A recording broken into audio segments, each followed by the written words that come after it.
Hi friends, നമ്മൾ കേരള ചരിത്രത്തിൻ്റെ സാഹിത്യ സ്രോതസ്സുകൾ എന്ന് പറയുന്ന ഒരു വിഭാഗമാണ് നമ്മൾ നോക്കാൻ പോകുന്നത്.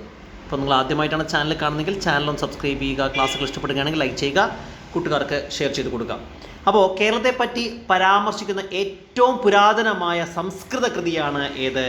ഐതരേയ ആരണ്യകം. എന്താ പറയുക? ഐതരേയ ആരണ്യകം. ഐതരേയ ആരണ്യകം. ആക്കി ആരണ്യകം. എന്താ ചോദ്യം എന്താണ്? കേരളത്തെപ്പറ്റി പരാമർശിക്കുന്ന ഏറ്റവും പുരാതനമായ ഒരു സംസ്കൃത കൃതിയാണിത് ഐതരേയ ആരണ്യകം എന്ന് പറയുന്നത്. ഇനി കേരളത്തെക്കുറിച്ച് പരാമർശമുള്ള പുരാണങ്ങളാണ് ഏതൊക്കെ? വായുപുരാണം. ഏതാണ്? വായുപുരാണം. അതുപോലെ തന്നെ മത്സ്യപുരാണം. വായുപുരാണം, മത്സ്യപുരാണം. അതുപോലെ തന്നെ പത്മപുരാണം. ഏതാണ്? പത്മപുരാണം. വായുപുരാണം, മത്സ്യപുരാണം, പത്മപുരാണം. മാർക്കണ്ഡേയ പുരാണം. മാർക്കണ്ഡേയ പുരാണം. അതുപോലെ തന്നെ സ്കന്ദപുരാണം. എന്താണ്? സ്കന്ദപുരാണം. അപ്പോൾ പറഞ്ഞ കാര്യങ്ങൾ കേരളത്തെപ്പറ്റി അല്ലെങ്കിൽ കേരളത്തെക്കുറിച്ച് പരാമർശമുള്ള പുരാണങ്ങളാണ് വായുപുരാണം, അതുപോലെ തന്നെ മത്സ്യപുരാണം, അതുപോലെ തന്നെ പത്മപുരാണം, മാർക്കണ്ഡേയ പുരാണം, അതുപോലെ തന്നെ സ്കന്ദപുരാണം തുടങ്ങിയവ. അടുത്തത് കേരളത്തെപ്പറ്റി പരാമർശിക്കുന്നതും അതുപോലെ തന്നെ എന്താണ് കാലം കൃത്യമായി നിർണ്ണയിക്കപ്പെട്ടുള്ളതുമായ ഏറ്റവും പുരാതനമായ ഗ്രന്ഥമാണ് ഏത്? വാർത്തികം. ഏതാണ്? വാർത്തികം. വാർത്തികമാണ്. അപ്പോൾ കേരളത്തെപ്പറ്റി പരാമർശിക്കുന്നതും കാലം കൃത്യമായി നിർണ്ണയിക്കപ്പെട്ടുള്ളതുമായ ഏറ്റവും പുരാതനമായ ഗ്രന്ഥമാണ് ഏത്? വാർത്തികം എന്ന് പറയുന്നത്. അപ്പോൾ എന്താണ് ഐതരേയ ആരണ്യകം എന്ന് പറഞ്ഞു കഴിഞ്ഞാൽ അത് കേരളത്തെ പറ്റി പരാമർശിക്കുന്ന ഏറ്റവും പുരാതനമായ സംസ്കൃത കൃതിയാണ് ഐതരേയ ആരണ്യകം. എന്നാൽ കേരളത്തെ പറ്റി പരാമർശിക്കുന്നതും കാലം കൃത്യമായി നിർണ്ണയിക്കപ്പെട്ടതുമായ ഏറ്റവും പുരാതനമായ ഗ്രന്ഥമാണ് ഇത് വാർത്തികം എന്ന് പറയുന്നത്. ഇനി ചരിത്രപരമായി പ്രാധാന്യമർഹിക്കുന്ന ആദ്യത്തെ കേരളീയ കൃതിയാണ് അതുലൻ്റെ ഏത്? മൂഷകവംശം. അപ്പോൾ മൂഷകവംശം ആരുടെയാണ്? മൂഷകവംശം. മൂഷകവംശം എന്ന് പറയുന്ന ആരുടെയാണ്? അതുലൻ. അതുലൻ്റെ കൃതിയാണ് ഇത്. ചരിത്രപരമായി പ്രാധാന്യമർഹിക്കുന്ന ആദ്യത്തെ കേരളീയ കൃതിയാണ് ഏത്? അതുലൻ്റെ മൂഷകവംശം എന്ന് പറയുന്നത്. ഇന്ത്യയിലെ ഒരു രാജ്യവംശത്തിലെ രാജാക്കന്മാരെ പറ്റി പറയുന്ന ഒരു കൃതിയാണ് ഇത് മൂഷകവംശം. ഇന്ത്യയിലെ ഒരു രാജവംശത്തിലെ രാജാക്കന്മാരെ പറ്റി പറയുന്ന ആദ്യ കൃതി ഏതാ ചോദിച്ചു കഴിഞ്ഞാൽ അതും ഏതാണ്? മൂഷകവംശമാണ്. ഇനി എന്താ നമുക്ക് പറയാനുള്ളത്? കേരള പരാമർശമുള്ള ഏറ്റവും പഴയ ഗ്രീക്ക് കൃതിയാണ് ഏത്? ഇൻഡിക്ക എന്ന് പറയുന്നത്. ഇൻഡിക്ക മെഗസ്തനീസ് രചിച്ച ഇൻഡിക്ക. മെഗസ്തനീസ് രചിച്ച ഇൻഡിക്ക എന്ന് പറയുന്നത് എന്താണ്? മെഗസ്തനീസ് രചിച്ച ഇൻഡിക്ക എന്ന് പറയുന്നത് കേരള പരാമർശമുള്ള ഏറ്റവും പഴയ ഗ്രീക്ക് കൃതിയാണ്. ഏതാണ്? ഗ്രീക്ക് കൃതിയാണ് ഏത്?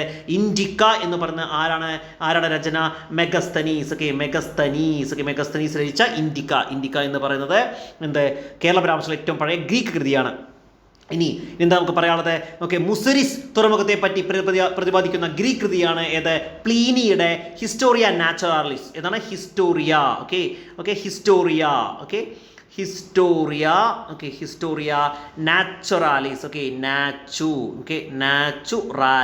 നാച്ചുറാലിസ്. നാച്ചുറാലിസിസ് എന്ന് പറയുന്നത് പ്ലീനിയുടെയാണ്. പ്ലീനി. ഹിസ്റ്റോറിയ നാച്ചുറാലിസ് എന്ന് പറഞ്ഞാൽ മുസിരിസ് തുറമുഖത്തെ പറ്റി പ്രതിപാദിക്കുന്ന ഗ്രീക്ക് കൃതിയാണ് ഏത്? പ്ലീനിയുടെ ഹിസ്റ്റോറിയ നാച്ചുറാലിസ്. ആരാത് രചിച്ചിരിക്കുന്ന? പ്ലീനി. പ്ലീനിയുടെ ഹിസ്റ്റോറിയ നാച്ചുറാലിസ് ഓർത്തിരിക്കുക. ഇനി നമ്മൾ പറഞ്ഞത് നമുക്കറിയാം. ഈ മൂഷക കാവ്യം എന്ന് പറഞ്ഞ സംഗതിയെ കുറിച്ച് നമ്മൾ നോക്കിയപ്പോൾ മൂഷകാവ്യത്തെ പറ്റി നമ്മൾ നോക്കിയിട്ടുണ്ടായിരുന്നു. എന്താ പറഞ്ഞത്? കണ്ണൂർ ജില്ലയിലെ ഏഴിമലയിലെ മൂഷിക വംശ പരമ്പരയെക്കുറിച്ച് സംസ്കൃതത്തിൽ രചിക്കപ്പെട്ട ഒരു അർദ്ധചരിത്ര വൃത്തമാണ് ഇത് മൂഷിക വംശകാവ്യം എന്ന് പറയുന്നത്. വംശകാവ്യം എന്ന് പറയുന്നതാണ് മൂഷിക വംശകാവ്യം എന്ന് പറയുന്ന സംഗതി. കണ്ണൂർ ജില്ലയിലെ ഏഴിമലയിലെ മൂഷിക വംശ പരമ്പരയെക്കുറിച്ച് സംസ്കൃതത്തിൽ രചിക്കപ്പെട്ട ഒരു അർദ്ധചരിത്ര വൃത്താന്തമാണ് എന്ത്? മൂഷിക വംശകാവ്യം. 15 അധ്യായങ്ങളിലാണ് മൂഷിക വംശകാവ്യം ഉൾക്കൊള്ളിച്ചുള്ളത്. 15 അധ്യായങ്ങളുണ്ട്. 15 അധ്യായങ്ങളുണ്ട്, ഓർത്തിരിക്കുക.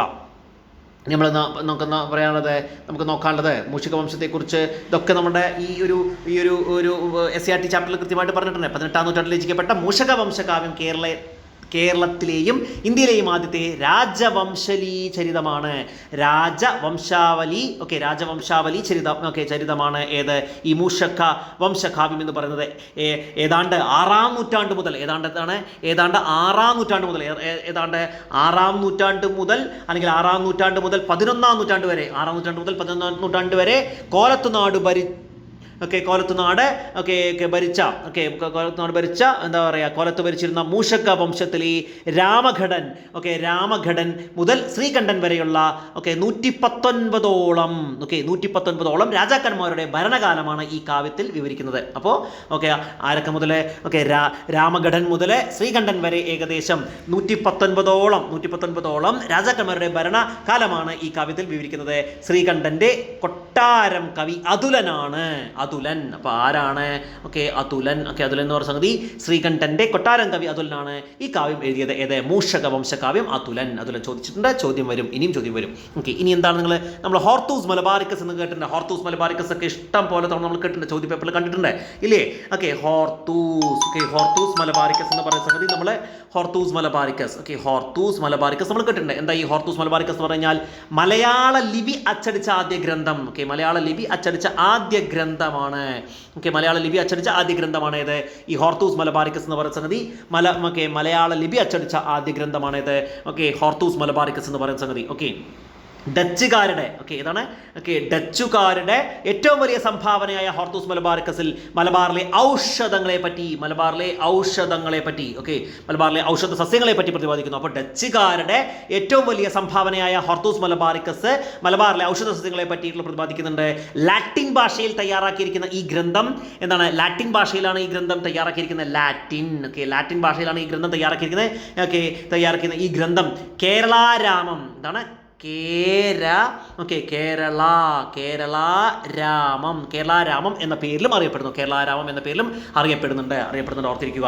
അപ്പോൾ 1678 മുതൽ 1703 കാലഘട്ടത്തിൽ ആംസ്റ്റർഡാമിൽ നിന്നുള്ള 12 വോള്യങ്ങൾ ആംസ്റ്റർഡാമിൽ നിന്ന് 12 വോള്യങ്ങളായിട്ടാണ് ഈ ഹോർത്തൂസ് മലബാറിക്കസ് പ്രസിദ്ധീകരിച്ചിരിക്കുന്നത്. അപ്പോൾ 1678 മുതൽ 1703 കാലഘട്ടത്തിൽ ആംസ്റ്റർഡാമിൽ നിന്നാണ് 12 വോള്യങ്ങളായിട്ടാണ് ഹോർത്തൂസ് മലബാറിക്കസ് പ്രസിദ്ധീകരിച്ചത്. ഹോർത്തൂസ് മലബാറിക്കസ് പ്രതിപാദിക്കുന്ന ആദ്യ വൃക്ഷം ഏതാ ചോദിച്ചാൽ എന്താ പറയുക? അത് തെങ്ങാണ്. ആദ്യ വൃക്ഷം എന്താണ്? അത് തെങ്ങാണ്. തെങ്ങ് എന്ന വാക്കാണ് മലയാളത്തിൽ അച്ചടിച്ച ആദ്യ പദം. ഡച്ച് ഗവർണറായിട്ടുള്ള അഡ്മിറൽ വാൻഡ്രീഡ് ആണ് ഹോർത്തൂസ് മലബാറിക്കസ് എന്ന ഗ്രന്ഥം തയ്യാറാക്കാൻ നേതൃത്വം നൽകിയത്. അപ്പോൾ ഡച്ച് ഗവർണർ ആരാണത് നേതൃത്വം നൽകിയത് ചോദിച്ചാൽ എന്താ പറയുക? അത് ഡച്ച് ഗവർണറായിട്ടുള്ള അഡ്മിറൽ വാൻഡ്രീഡ് ആണ് ഹോർത്തൂസ് മലബാറിക്കസ് എന്ന ഗ്രന്ഥം തയ്യാറാക്കാൻ നേതൃത്വം നൽകിയത്. ഹോർത്തൂസ് മലബാറിക്കസിന്റെ രചനയിൽ സഹായിച്ച മലയാളി വൈദ്യനാണ് ആര്? ഇട്ടി അച്യുതൻ. ആരാണ്? ഇട്ടി അച്യുതൻ എന്ന് പറഞ്ഞത്. ആരാണ്? ഇട്ടി അച്യുതൻ എന്ന് പറയുന്നത്. അപ്പോൾ രചനയിൽ സഹായിച്ച മലയാളി വൈദ്യനാണ് ഇട്ടി അച്യുതൻ എന്ന് പറയുന്ന സംഗതി. ഇനി ഹോർത്തൂസ് മലബാറിക്കസിന്റെ രചനയിൽ സഹായിച്ച ഗൗഡ സാരസ്വത ബ്രാഹ്മണന്മാരുണ്ട്. ഒരുപാട് 2-3 ബ്രാഹ്മണന്മാരുണ്ട്. ഗൗഡ സാരസ്വത ബ്രാഹ്മണന്മാർ ആരൊക്കെ ചോദിച്ചാൽ എന്താ പറയുക? അത് അപ്പുഭട്ട്. ആരാണ്? അപ്പുഭട്ട്. അതുപോലെ രംഗഭട്ട്, അതുപോലെ വിനായക ഭട്ട്. അപ്പുഭട്ട്, രംഗഭട്ട്, അതുപോലെ വിനായക ഭട്ട്. പറഞ്ഞ കാര്യത്തിലുള്ളൂ. 1678 മുതൽ 1703 കാലഘട്ടത്തിൽ ആംസ്റ്റർഡാമിൽ നിന്ന് 12 വോള്യങ്ങളാണ് ഹോർത്തൂസ് മലബാറിക്കസ് പ്രസിദ്ധീകരിച്ചത്. ഹോർത്തൂസ് മലബാറിക്കസ് പ്രതിപാദിക്കുന്ന ആദ്യ വൃക്ഷം ഏതാ? തെങ്ങാണ്. ഡച്ച് ഗവർണറായിട്ടുള്ള അഡ്മിറൽ വാൻഡ്രീഡ് ആണ് ഹോർത്തൂസ് മലബാറിക്കസ് എന്ന ഗ്രന്ഥം തയ്യാറാക്കാൻ നേതൃത്വം നൽകിയത്. ഹോർത്തൂസ് മലബാറിക്കസിന്റെ രചനയെ സഹായിച്ച മലയാളി വൈദ്യനാണ് ഇട്ടി അച്യുതൻ എന്ന് പറയുന്നത്. ഹോർത്തൂസ് മലബാറിക്കസിന്റെ രചനയെ സഹായിച്ച ബ്രാഹ്മണന്മാരാരൊക്കെയാണ്? അപ്പുഭട്ട്, രംഗഭട്ട്, വിനായക ഭട്ട്. ഓർത്തിരിക്കുക. ഇനി ഹോർത്തൂസ് മലബാറിക്കസിന്റെ രചനയെ സഹായിച്ച കാർമൽ പുരോഹിതനാണ് ആരാണ്? ജോൺ മാത്യൂസ് എന്ന് പറയുന്നത്. അദ്ദേഹം ഒരു കാർമൽ പുരോഹിതനാണ്. അദ്ദേഹത്തിന്റെ പേരാണ് ജോൺ മാത്യൂസ് എന്ന് പറഞ്ഞത്. ഹോർത്തൂസ് മലബാറിക്കസിന്റെ മലയാളം പതിപ്പ് പ്രസിദ്ധീകരണത്തിന് നേതൃത്വം നൽകിയ സർവകലാശാലയാണ് ഇത്? കേരള സർവകലാശാല. അതിന്റെ മലയാളം പതിപ്പ് ഉണ്ടാക്കാൻ വേണ്ടി നേതൃത്വം നൽകിയ സർവകലാശാലയാണ് കേരള സർവകലാശാല. ഓർത്തിരിക്കുക. KS മണിലാൽ എന്ന വ്യക്തിയാണ് ഹോർത്തൂസ് മലബാറിക്കസ് മലയാളത്തിലേക്ക് വിവർത്തനം ചെയ്ത ചോദ്യമാണ്. ആരാണ് ഈ ഹോർത്തൂസ് മലബാറിക്കസ് മലയാളത്തിലേക്ക് വിവർത്തനം ചെയ്ത? ആരാണ്? KS മണിലാലാണ്. ഓർത്തിരിക്കുക. ഇത് നേതൃത്വം നൽകിയ സർവകലാശാലയാണ് കേരള സർവകലാശാല.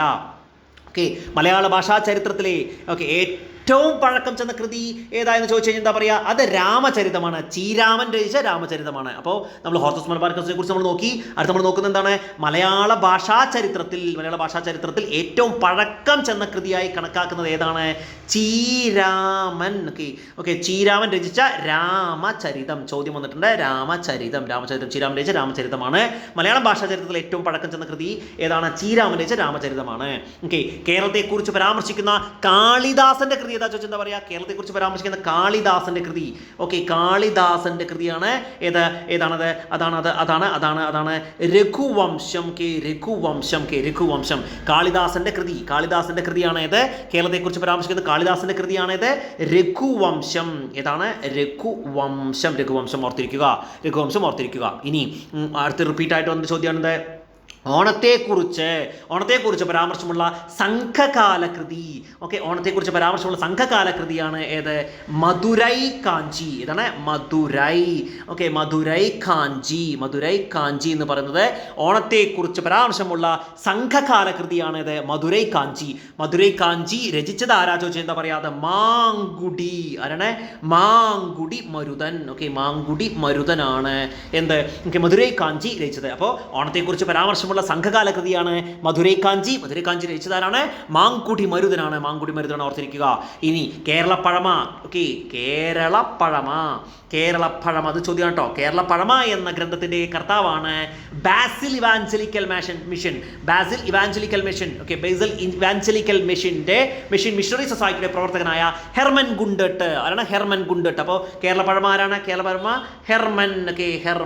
അദ്ദേഹം ജർമ്മൻകാരനാണ്, അതുകൊണ്ട് ഓർക്കാൻ എളുപ്പമാണ്. ജർമ്മൻകാരനായിട്ടുള്ള ഹെർമൻ ഗുണ്ടർട്ട്. ഹെർമൻ ഗുണ്ടർട്ടാണ് ഏത്? കേരളപ്പഴമ എന്ന ഗ്രന്ഥത്തിന്റെ കർത്താവാണ് ബേസിൽ ഇവാഞ്ചലിക്കൽ മിഷണറി സൊസൈറ്റിയുടെ പ്രവർത്തകനായിട്ടുള്ള ഹെർമൻ ഗുണ്ടർട്ട്. ഓക്കെ, അടുത്തത് വേറെന്താ പറയാനുള്ളത്? ബുദ്ധമതത്തെ പറ്റി പ്രതിപാദിക്കുന്ന തമിഴ് കൃതിയാണ് മണിമേഖല. ബുദ്ധമതത്തെ പറ്റി എഴുതിയിട്ടുള്ള ഒരു തമിഴ് മണിമേഖല ഒരു തമിഴ് കൃതിയാണ് ഏത്? മണിമേഖല. ഇത് എഴുതിയത് സാത്തനാരാണ്. സാത്തനാർ. ബുദ്ധമതത്തെ പറ്റി പ്രതിപാദിക്കുന്ന തമിഴ് കൃതിയായ മണിമേഖല എഴുതിയതാരാണ്? സാത്തനാറാണ്. ഓക്കെ, തമിഴ് ഒഡീസി എന്നറിയപ്പെടുന്നത് മണിമേഖലയാണ്, കൃതിയാണ്. എന്താ? തമിഴ് ഒഡീസി. ഓക്കെ, തമിഴ് ഒഡീസി എന്ന് അറിയപ്പെടുന്ന ഏതാ ചോദിച്ചാൽ എന്താ പറയാ? തമിഴ് ഒഡീസി. ഓക്കെ, തമിഴ് ഒഡീസി എന്നറിയപ്പെടുന്ന ഏതാ ചോദിച്ചാൽ എന്താ പറയാ? അത് ഈ മണിമേഖലയാണ്. സാത്തനാർ രചിച്ച മണിമേഖലയാണ്, ഓർത്തിരിക്കുക. ഇനി ജൈനമതത്തെ പറ്റി, അപ്പോൾ ബുദ്ധമതത്തെ പറ്റിയിട്ട് ഏതാണ്? മണിമേഖല. സാത്തനാറാണ് രചിച്ചത്. അത് തമിഴ് ഒഡീസി എന്നറിയപ്പെടുന്ന ജൈനമതം. ഓക്കെ, ഏതാണ്? ജൈനമതത്തെ പറ്റിയിട്ട് പ്രതിപാദിക്കുന്ന സംഘകാല കൃതിയാണ് ഏത്? ചിലപ്പതികാരം. ഏതാണ്? ചിലപ്പതികാരം. ഇതൊക്കെ ചോദ്യം വരും. ഓക്കെ, ഓർത്തിരിക്കുക. ചിലപ്പതികാരം. ഓക്കെ, ചിലപ്പതികാരം രചിച്ചതാണ് ഇളങ്കോ അടികൾ. ചിലപ്പതികാരം ജൈനമതത്തെ പറ്റി പ്രതിപാദിക്കുന്ന സംഘകാല കൃതിയാണ് ചിലപ്പതികാരം. ഈ ചിലപ്പതികാരം രചിച്ചതാരാണ്? അത് ഇളങ്കോ. ആരാണ്? ഇളങ്കോ അടികൾ. ചിലപ്പതികാരം സംഘകാല കൃതിയായ ജൈനമതത്തെ പറ്റി പ്രതിപാദിക്കുന്ന സംഘകാല കൃതിയാണ് ചിലപ്പതികാരം രചിച്ചത് ഇളങ്കോ അടികളാണ്. ഓർത്തിരിക്കുക. തമിഴ് ഇലിയഡ്. നേരത്തെ തമിഴ് ഒഡീസി എന്നറിയപ്പെടുന്ന ഏതാണ്? മണിമേഖല രചിച്ചത് സാത്തനാർ. തമിഴ് ഒഡീസി എന്നറിയപ്പെടുന്നത് കൃതിയാണ് മണിമേഖല രചിച്ച സാത്തനാറാണ്. എന്നാൽ തമിഴ് ഇലിയഡ് തമിഴ് ഇലിയഡ് എന്നറിയപ്പെടുന്ന ഏതാണ്? തമിഴ് ഇലിയഡ് എന്നറിയപ്പെടുന്നത് ചിലപ്പതികാരമാണ്. ഇളങ്കോ അടികളാണ് രചിച്ചിരിക്കുന്നത്. ഓക്കെ, ഓർത്തിരിക്കുക. ഇതൊക്കെ ചോദ്യങ്ങൾ വരും. ഇനി എന്താണ്? ബെഞ്ചമിൻ ബെയിലിയെ കുറിച്ച് നിങ്ങൾ കേട്ടിട്ടുണ്ടാവും അല്ലേ? ബെഞ്ചമിൻ ബെയിലിയാണ് എന്ത്? Benjamin Bailey. ബെഞ്ചമിൻ ബെയിലിയാണ് ആദ്യ ഇംഗ്ലീഷ് ടു മലയാളം. ആദ്യ ഇംഗ്ലീഷ് മലയാളം നിഘണ്ടു. ഇംഗ്ലീഷ് മലയാളം നിഘണ്ടു ആരാണ്? Benjamin Bailey. ഇംഗ്ലീഷ് മലയാളം നിഘണ്ടു തയ്യാറാക്കിയത് ആരാണ്? അത് ബെഞ്ചമിൻ ബെയിലിയാണ്. എന്നാൽ ഹെർമൻ ഗുണ്ടർട്ടാണ് എന്ത്? ഹെർമൻ ഗുണ്ടർട്ടാണ് എന്ത്? ആദ്യ മലയാളം ഇംഗ്ലീഷ് ഡിക്ഷണറി. ആദ്യ മലയാളം ഇംഗ്ലീഷ് നിഘണ്ടു തയ്യാറാക്കിയതാണ്. ഹെർമൻ ഗുണ്ടർട്ടാണ്. എന്നാൽ ബെഞ്ചമിൻ ബെയിലിയാണ് ആദ്യ ഇംഗ്ലീഷ് മലയാളം നിഘണ്ടു തയ്യാറാക്കിയത്. ഓർത്തിരിക്കുക.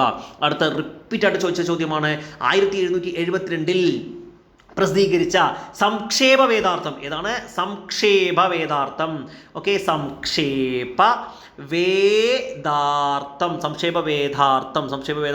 എന്ത്? 1772 പ്രസിദ്ധീകരിച്ച 1772 പ്രസിദ്ധീകരിച്ച സംക്ഷേപ വേദാർത്ഥമാണ് പൂർണ്ണമായും മലയാളത്തിൽ അച്ചടിച്ച ആദ്യ ഗ്രന്ഥം. അപ്പോൾ പൂർണ്ണമായും മലയാളത്തിൽ അച്ചടിച്ച ആദ്യ ഗ്രന്ഥമാണ് ഏത്? സംക്ഷേപ വേദാർത്ഥം എന്ന് പറയുന്നത്. ഏതാണ്? സംക്ഷേപ വേദാർത്ഥം എന്ന് പറയുന്നതാണ് പൂർണ്ണമായും കാര്യം മലയാളത്തിൽ അച്ചടിച്ച ആദ്യ ഗ്രന്ഥം എന്ന് പറഞ്ഞ സംഗതി ഓർത്തിരിക്കുക. അടുത്തൊരു ചോദ്യമാണ്, പ്രാചീന കാലത്ത് നിലനിന്നിരുന്ന ദേവദാസി എന്നാണ് ദേവദാസി ഓക്കെ സമ്പ്രദായത്തെ കുറിച്ച് പരാമർശിക്കുന്ന ആദ്യ കവിതയാണ് ഏത്? ഉണ്ണിയച്ചി ചരിതം. ഏതാണ്? ഉണ്ണിയച്ചി ചരിതം. ഓക്കെ, ഉണ്ണിയച്ചി ചരിതം എന്ന് പറഞ്ഞ സംഗതി എന്താണ്? പ്രാചീന കാലത്ത് നിലനിന്നിരുന്ന ദേവദാസി സമ്പ്രദായത്തെ പറ്റി പരാമർശിക്കുന്ന കവിതയാണ് ഉണ്ണിയച്ചി ചരിതം എന്ന് പറയുന്നത്. ഓക്കെ, ഉണ്ണിയച്ചി ചരിതം എന്ന് പറയുന്നത് ഓർത്തിരിക്കുക. ഓക്കെ, ഇനി തമിഴ് വ്യാകരണമായ തോൽക്കാപ്യത്തെ കുറിച്ച് നിങ്ങൾ കേട്ടിട്ടുണ്ടാവും. തോൽക്കാപ്യം എന്താണ്? തോൽക്കാപ്യം എന്ന് പറഞ്ഞാൽ തോൽക്കാപ്യം എന്ന് പറഞ്ഞ സംഗതി ഓക്കെ തമിഴ് വ്യാകരണമായ തോൽക്കാപ്യം രചിച്ചത് ആരാണ്? തോൽക്കാപ്യർ ആണ്. തോൽക്കാപ്യർ. ഓക്കെ, തോൽക്കാപ്യർ ആണ് എന്ത് രചിച്ചിരിക്കുന്നത്? ഓക്കെ, തമിഴ് വ്യാകരണമായ തോൽക്കാപ്യർ രചിച്ചത് ഓക്കെ ആരാണ്? തോൽക്കാപ്യർ ആണ് എന്ന് ഓർത്തിരിക്കുക. ഓക്കെ, ഇനി എന്താണ്? കേരളത്തെ പറ്റി പരാമർശമുള്ള സംഘകാല കൃതി. ഓക്കെ ഓണത്തെ പറ്റി പരാമർശിക്കുന്നത് മധുരൈ കാഞ്ചിയാണ്. എന്നാൽ കേരളത്തെക്കുറിച്ച് പരാമർശമുള്ള സംഘകാല കൃതി ഓക്കെ കേരളത്തെക്കുറിച്ച് മറ്റേ പരാമർശമുള്ള സംഘകാല കൃതിയാണ് പതിറ്റുപത്ത്. അത് ചോദ്യം വന്നിട്ടുണ്ട് കേട്ടോ. ചോദ്യം വന്നിട്ടുണ്ട്. ഏതാണ്? പതിറ്റുപത്ത്. പതിറ്റുപത്ത് എന്ന് പറഞ്ഞ സംഗതി കേരളത്തെ പറ്റി. ഇതിനെ പറ്റി കേരളത്തെ പറ്റി. നേരത്തെ എന്തായിരുന്നു ചോദ്യം? നേരത്തെ ഓണത്തെ പറ്റിയായിരുന്നു അല്ലേ? ഓണത്തെ പറ്റി ഓക്കെ ഓണത്തെ പറ്റി പരാമർശമുള്ള സംഘകാല കൃതി മധുരൈ കാഞ്ചി ആണെങ്കിൽ കേരളത്തെ പറ്റി പരാമർശമുള്ള സംഘകാല കൃതിയാണ് ഏത്? കേരളത്തെ പറ്റി പരാമർശമുള്ള സംഘകാല കൃതിയാണ് ഏത്? അതാണ് പതിറ്റുപത്ത്. ക്രോഡീകരിച്ചതാണ് കപിലർ. ഓക്കെ, അപ്പോൾ കേരളത്തെ പറ്റി പരാമർശമുള്ള സംഘകാല കൃതിയാണ് പതിറ്റുപത്ത്. ഓക്കെ, പതിറ്റുപത്ത് ആരാണ് അത് ക്രോഡീകരിച്ചിരിക്കുന്നത്? അത് കപിലറാണ്. ഇനി തമിഴ് വ്യാകരണമാണ് ഏത്? തോൽക്കാപ്യം രചിച്ചതാരാണ്? തോൽക്കാപ്യർ ആണ്. ഓർത്തിരിക്കുക. ഇനി കേരളവും തമിഴ്നാടും തമ്മിൽ വ്യാപാരത്തിൽ തമിഴ് ബ്രാഹ്മണർ സജീവമായി പങ്കെടുത്തിരുന്നു എന്ന് സൂചിപ്പിക്കുന്ന ഒരു കൃതിയാണ് ഇത് ഉണ്ണി നീലി സന്ദേശം. ഏതാണ്? ഉണ്ണി നീലി സന്ദേശം. നേരത്തെ നമ്മൾ ഉണ്ണിയച്ചി ചരിതം പറഞ്ഞു. അതെന്താണ്? ഓക്കെ, പ്രാചീന കാലത്ത് നിലനിന്നിരുന്ന ദേവദാസി സമ്പ്രദായത്തെ പറ്റി പരാമർശിക്കുന്ന ഒരു കവിതയാണ് ഉണ്ണിയച്ചി ചരിതം. എന്നാൽ ഉണ്ണി നീലി സന്ദേശം എന്ന് പറഞ്ഞത് എന്താണ്? അത് കേരളവും തമിഴ്നാടും തമ്മിലുള്ള വ്യാപാര ബന്ധത്തെക്കുറിച്ച് പരാമർശിക്കുന്ന ഒരു ഇതാണ്. ഓക്കെ, പ്രാചീന കാലത്ത് നിലനിന്നിരുന്ന ദേവദാസി സമ്പ്രദായത്തെ പറ്റി പരാമർശിക്കുന്ന ഉണ്ണിയച്ചി ചരിതമാണെങ്കിൽ ഉണ്ണി നീലി സന്ദേശം കേരളം തമിഴ്നാടും തമ്മിലുള്ള വ്യാപാരത്തിൽ തമിഴ് ബ്രാഹ്മണർ സജീവമായി പങ്കെടുത്തതിനെ കുറിച്ച് സൂചന നൽകുന്ന ഒരു കൃതിയാണ്. ഓർത്തിരിക്കുക. അപ്പോൾ നമ്മൾ മറ്റേ കേരളപ്പഴമ ആരാണ്? കേരളപ്പഴമ ഹെർമൻ ഗുണ്ടട്ടാണ്. കേരളോൽപ്പത്തിയും ഹെർമൻ ഗുണ്ടട്ടോ. കേരളോൽപ്പത്തി ഓക്കെ പുരാതന കേരളത്തിലേക്ക് വെളിച്ചം വീശുന്ന ചില ഗ്രന്ഥങ്ങളാണ് നമ്മളിപ്പോൾ പറയുന്നത്. കേരളപ്പഴമ ആരാണ്? ഹെർമൻ ഗുണ്ടൻ്റെയാണ്. അതുപോലെ തന്നെ കേരളോൽപ്പത്തി ഓക്കെ എന്താണ്? കേരളോൽപ്പത്തി ആരാണ്?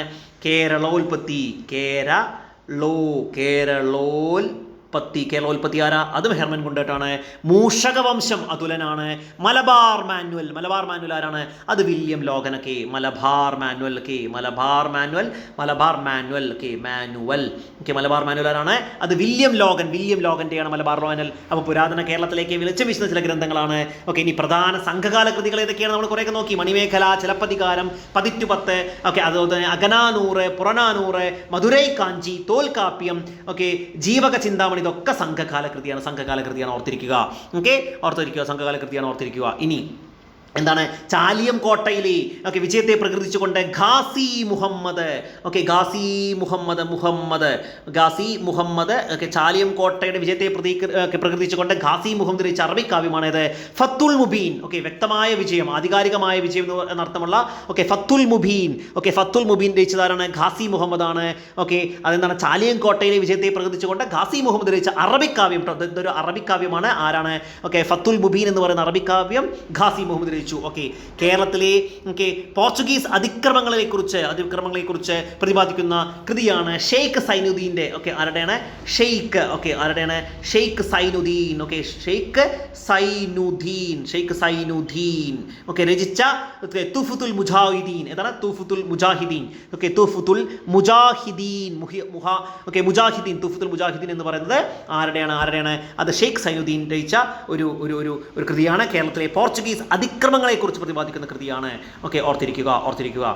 അപ്പോൾ നമ്മൾ നോക്കിയത് പുരാതന കാലത്ത് കുറച്ച് ഗ്രന്ഥങ്ങളും മറ്റേ സംഘകാല കൃതികളെ പറ്റിയൊക്കെയാണ്. ക്ലാസ് മനസ്സിലായെന്ന് വിചാരിക്കുന്നു. ചോദ്യങ്ങൾ ഇഷ്ടം പോലെ വന്നിട്ടുണ്ട്. ഓർക്കുക, പഠിക്കുക. മറ്റൊരു ടോപ്പിക്കുമായി കാണാം. Thank you.